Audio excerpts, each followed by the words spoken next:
दोस्तों, अगर आप किसी भी जमीन की, प्लॉट की या फ्लैट की रजिस्ट्री करा रहे हैं तो आप सभी लोग इस बात को जानते होंगे कि रजिस्ट्री कराते समय हमारे लिए दो गवाहों की आवश्यकता पड़ती है। लेकिन काफी सारे लोग कुछ गलतियां करते हैं और किसी व्यक्ति को गवाह बना लेते हैं। लेकिन आपको यह गलती नहीं करना है। आपको हम 8 व्यक्ति बताएंगे। इन 8 व्यक्तियों को भूल करके भी कभी भी गवाह नहीं बनाना चाहिए। वो कौन कौन से 8 लोग हैं, आपको इनसे बचना चाहिए और किसको गवाह बनाना चाहिए, ये सारी जानकारी आपको इस वीडियो में मिलने वाली है। चलिए स्टार्ट करते हैं इस वीडियो को। नमस्कार, मेरा नाम मनीष प्रजापति। आप सभी का एक बार फिर से वेलकम एक न्यू वीडियो में। चैनल पर अगर आप पहली बार आए सब्सक्राइब कर देना, वीडियो पसंद आती है तो एक लाइक जरूर कर देना। तो गाइस, सबसे पहले आता है परिवार का व्यक्ति।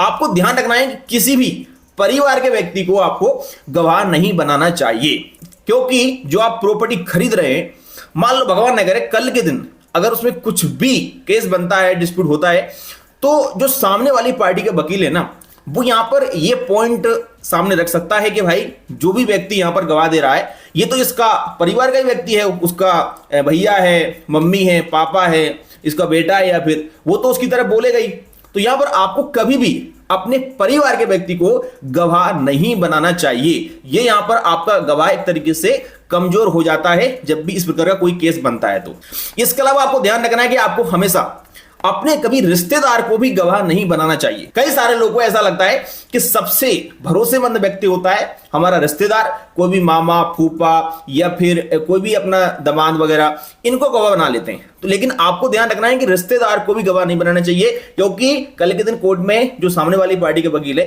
ये यहां पर बोल सकता है कि भाई ये तो इसका रिश्तेदार है, ये तो इसकी तरफ बोलेगा ही। तो यहां पर ये भी पॉइंट आपको ध्यान रखना है, क्योंकि ये बातें बाद में फिर आपको यहां पर समझ में आएंगी। इसके अलावा आपको ध्यान रखना है कि बीमार व्यक्ति को कभी आपको गवाह नहीं बनना चाहिए। अगर आपको पता है कि इस व्यक्ति को कोई बीमारी है, तो यहां पर आपको गवाह नहीं बनाना है, क्योंकि कल के दिन भगवान न करे उसको अगर कुछ हो गया तो फिर यहां पर आपके लिए दिक्कत हो जाएगी।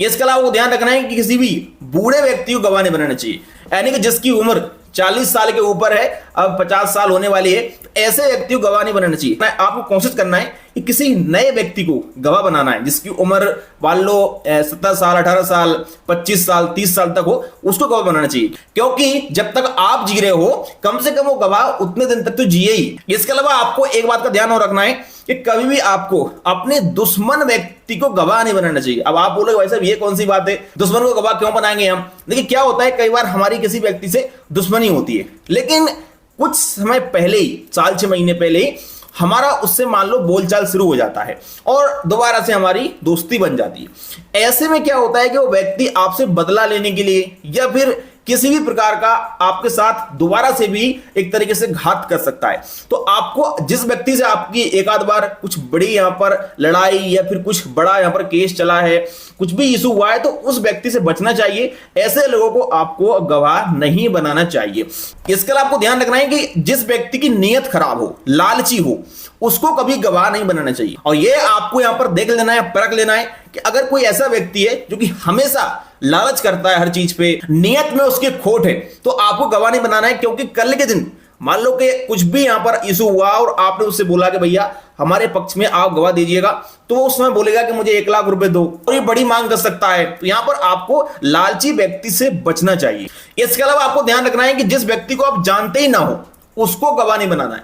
कई सारे लोग क्या है ना, पहले से तैयारियां नहीं करते हैं किसको गवाह बनाना है, किसको नहीं बनाना है, और डायरेक्ट जाते हैं और रजिस्ट्रार ऑफिस में वहां पर जाकर के ना बोलते हैं यार गवाह तो कोई है ही नहीं। तो वहां पर कुछ लोग रहते हैं 100-200 रुपए में गवाह बन जाते हैं। ऐसे लोग भाई आपकी कभी काम ही नहीं आएंगे। यानी कि जो लोग वहां पर गवाह एक बार दे दिया, अब आप उसको जिंदगी में दोबारा ढूंढ ही नहीं पाओगे, क्योंकि उनका यही काम है 100 रुपए 200 रुपए दो और गवाह बनाओ, बाकी भूल जाओ उनको। फिर तो यहां पर आपको ऐसे व्यक्तियों को गवाह नहीं बनाना है। कल के दिन कुछ अगर जरूरत पड़ी गवाह की, तो वो आप ढूंढ ही नहीं पाओगे भाई कौन था, कहां का था, और आपके फेवर में गवाह देता भी है कि नहीं देता है। तो यहां पर आपको ध्यान रखना है कि ऐसे व्यक्ति को कभी भी आपको गवाह नहीं बनाना है।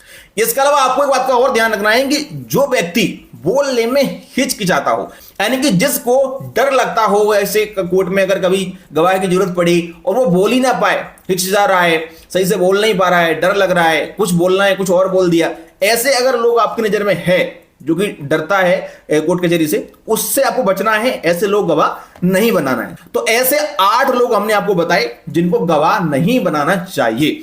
चलिए अब हम बात करते हैं कि किसको गवाह बनाना चाहिए। तो आपको सबसे पहले तो कोशिश करना है कि अपने किसी फ्रेंड को गवाह बनना चाहिए, जो आपका खास दोस्त हो।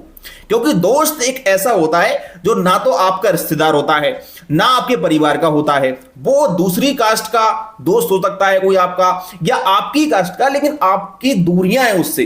तो यहां पर आपको उसको गवाह बनाना है, क्योंकि कल के दिन वो व्यक्ति आपके फेवर में गवाह देगा और उसकी गवाह मान्य रहेगी। सामने वाली पार्टी के वकील ये भी नहीं कह सकता है कि आप इसको जानते हैं, ये आपका रिश्तेदार है, ये आपका घर परिवार का व्यक्ति है। तो आपको हमेशा अपने किसी दोस्त को गवाह बनाना है, और दोस्त में भी आपको देख लेना है कि आपका घनिष्ठ दोस्त हो, जो आपसे कभी दगा ना करे, आपकी बात को मानता हो, हमेशा आपके लिए तैयार रहता हो। ऐसे व्यक्ति को गवाह बनाना चाहिए, क्योंकि जब भी कोई व्यक्ति किसी प्रॉपर्टी को खरीदता है तो वो उसके जीवन का एक अहम फैसला होता है। उस समय कुछ लोग तो अपनी पूरी जिंदगी की जो धन दौलत संपत्ति होती है वो दांव पर लगा देते हैं। और ऐसे में मान लो कि अगर अभी छोटी सी गलती आपने गवाह किसी को बना लिया ऐसे, और फिर बाद में अगर जरूरत पड़ी उसकी और वो गवाह आपका नहीं आ पा रहा है, तो ऐसे में आपके लिए समझ लो बहुत बड़ी समस्या बन जाती है। कई सारे केस ऐसे ही अटके रहते हैं। तो आपको ध्यान रखना है कि 8 लोगों से बच के रहना है और अपने किसी दोस्त यार को गवाह बनाना है। या फिर आपका कोई व्यक्ति हो, अगर आपका रिश्तेदार भी है